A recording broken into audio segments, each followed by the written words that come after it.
Of Trump saying that one side of the Israeli-Palestinian conflict doesn't want a deal. What side do you think that is? The answer just may surprise you. Or will it? Here we go. It just never ends. But the key is a lasting peace. If you have a lasting peace, first thing you have to ask, do they both want to make it? I have a real question as to whether or not both sides wants to make it. I have a real question as to one side in particular, whether or not they want to make it.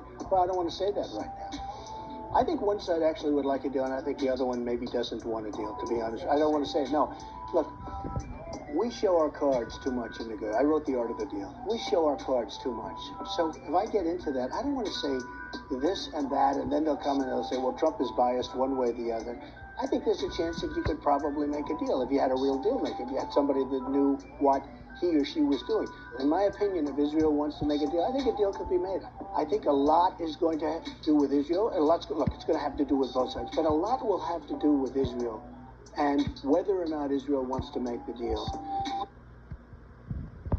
So why does Trump sound like the most reasonable candidate for president on this issue right now? I mean, it's a low bar, but he just vaunted over it by virtue of not saying the lockstep Zionist horseshit that even RFK Jr. says. But this is what I've been saying about Trump. His flex is to find a deal. It's like, let's find a deal. And he's saying one side doesn't want that deal.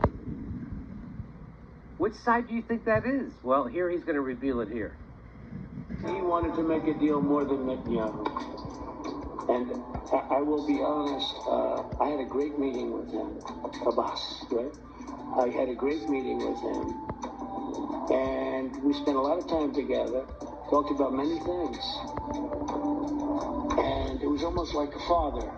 I mean, he was so nice. Couldn't have been nicer. And after meeting with Bibi for 3 minutes, I looked at him and said, you don't want to make a deal, do you? And he said, well, and the fact is, I don't think Bibi ever wanted to make a deal. Why? I thought the Palestinians were impossible, and the Israelis would do anything to make peace and a deal. I found that not to be true. Whoa. Whoa. So, I know Trump is rah-rah Israel on the campaign trail. I think it's to get all the money from Sheldon Adelson into his campaign coffers, because it looked like he wants to make a deal,